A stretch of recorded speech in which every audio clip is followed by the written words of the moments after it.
Comedian, and I am here to take all your pain. See, I live in the eye of a hurricane. Tiny vibrations I'm sending in waves. I'm your dealer and healer as your sorrows dissipate.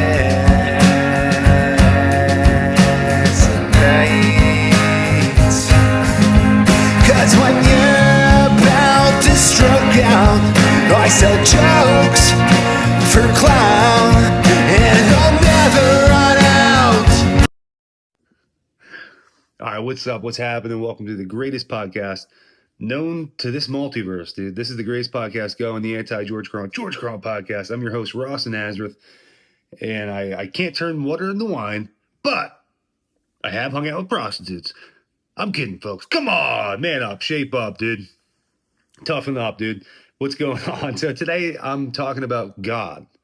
We're going to get trippy, dude. We're going to trip out about God. It's a pretty good story. And it happened at the Allentown Comedy Festival. And I have a comedy bit. You may have seen the shorts, dude, the epic shorts on YouTube. I'm not going to do the whole bit, but it's something like, what's up with this word, God? It's the most loaded word. It may be the most loaded word on the planet. It may be, dude. If like you ask 10 different people in the audience, what's your definition of God? It's a loaded question, but it's a loaded word. It really is. It's a loaded word. You'll get 10 different answers. No one has the same definition of God. Weird. And yet, you understand what I'm saying. If I say God, you kind of understand me. Jordan Peterson would go, well, what do you mean by God? I don't know, but you don't know either, dude. No, what are we talking about? But you understand me? How is this possible? Right? It's wizardry. And at the Allentown Comedy Festival, it was snowy. I happened to be doing the last show, and it was really snowy. It wasn't that many people, but there was this Russian chick, right? By herself. She was a Russian chick. And I'm like, hey, what's up? How's it going? And I was the second to last to go on stage. And the comics before, right, were all like trying to get her to play along. She's by herself and wanted to probably have her, they're trying to make it entertaining. And, the first comic goes up and was trying to like communicate with her. I'm like, she's Russian. And that probably wasn't the greatest thing to say because they thought she was just Russian. No, she literally spoke Russian. She didn't speak English. She was Russian and she only spoke Russian. Do you understand what I'm saying? She didn't speak like a lick of English. I tried. I'm like, okay, this is really hard. It was impossible to talk, right? But when I go up and I'm doing my bit, I never had this before, where in the audience, someone literally can't speak English. And she's smiling, going, yeah, I totally get what you're saying about this God thing. I'm like, you understand me somehow. God, what's going on? Even someone that doesn't speak English understands me. What is up with God, right? And it tripped me out because the experience actually didn't trip me out at that point in time because I totally went over my head. But that's how powerful that bit is. Not only is it funny, and I'm not going to do the entire bit. I don't want to put all my material on YouTube, but it's powerful because it's also factually true, experientially true. When people talk about God, there's a lot of dummies out there that like, it's just control. Okay, live like Jesus. You think you can do that, dude? It's impossible, dude. It's truly impossible. That's wizardry. How do you act like Jesus all the time? It's something to aspire to. And that's like where people lose me. It's like, well, you're saying you're a materialist scientist. And for people, materialist means like only the known atoms that are quantifiable. There's only material in this world. Anything past that, I don't believe in. Well, what's love? You can't really see love, right? But you feel it, right? And this is where we're going to get into the deep end of the pool. Strap in, dude. We're going under, dude. Hold your breath.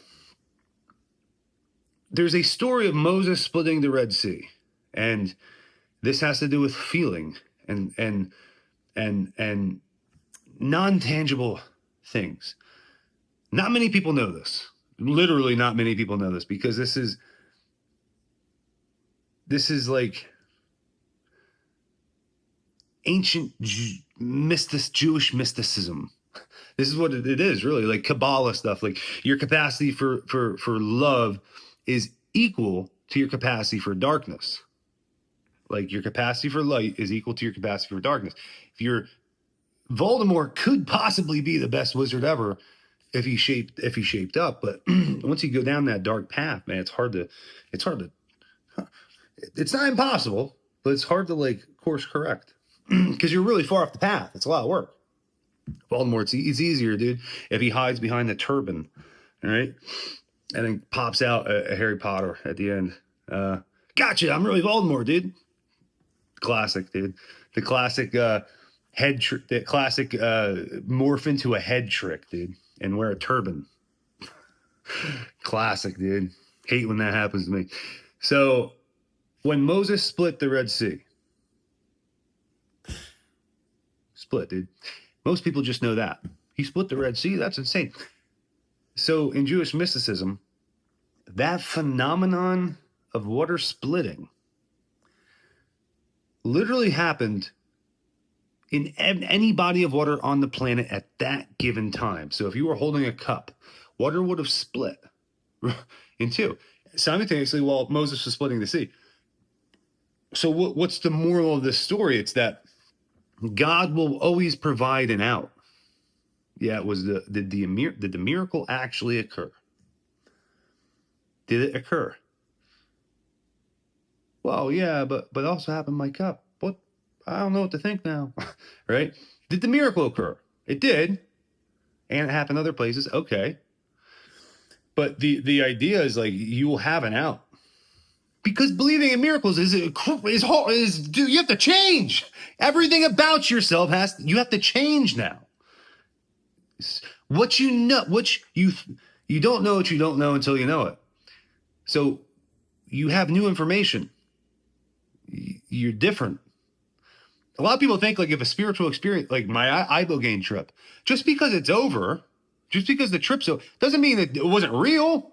Doesn't mean it's not happening, dude. Still, just because the spiritual experience is over, doesn't mean it's done. Case in point, with the Russian chick who doesn't speak a lick of our dialect, somehow going, yes, I know what you're saying about God. It is a loaded word. What is that, dude? She picked that up. It wasn't until later it dawned on me the importance of that. I'm like, that's a solid bit, dude.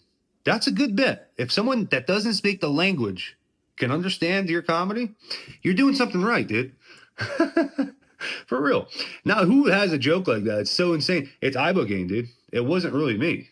It wasn't me. A lot of my jokes that I got from the ibogaine experience totally came, boom, they're in you now. Like, it was like the ibogaine was trying to teach me, like, this is it. Like, shorten everything. Don't talk much. Just get to it. And it obviously was more enlightening and more deeper. It was a really deep experience. But anyways, the experience is over, but not really. That's all I'm trying to say with it. Just because a spiritual experience is done, you go. A dream is a similar experience. Like, you wake up and then it's like, oh, it's gone now. Well, I'm just going to keep living. It's like, no. Really think about it. It's actually deep. Some dreams you have are deep, and they can change the trajectory of your life. Why do we just throw everything away? What makes you so sure? And I may have lost people already, but let me ask you a question. What makes you so sure that you can just throw it all away? That experience was real. It was thought-provoking. It was amazing, monumental, pivotal, extraordinary experience I had. But I fell asleep once. Does that even make sense? And yet we're programmed to think this. Isn't that bizarre, dude? How bizarre is that?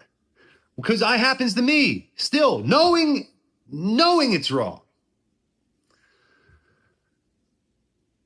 What is that, dude? Are we built to just evolutionary? Women, I get it, because you need to reproduce, and giving birth to a child is painful. It makes sense that it's in our DNA to kind of forget the pain. It doesn't make sense why we should necessarily forget positive spiritual experiences. And the fact that our ancestors wrote this shit down, dude, in a book, and before that they talked about it and made sure they got it right. What makes us so, it's hubris, dude. It's really crazy that we think we can just chuck spiritual things away that really happened to us. Because I know everyone living has a beating heart and oxygen in their lungs. They had these experiences, something along the line, maybe not Ibogaine, maybe it was, you saw a beautiful sunset that blew you away, dude. You were looking up at a starry night sky, all in wonder, filled every essence of your body, dude, every atom in your body, all in wonder. Doesn't leave. We choose, just like the miracle story I brought up. It's all connecting, tethering together now. There's an out. You have the out. Do you want to take it or not?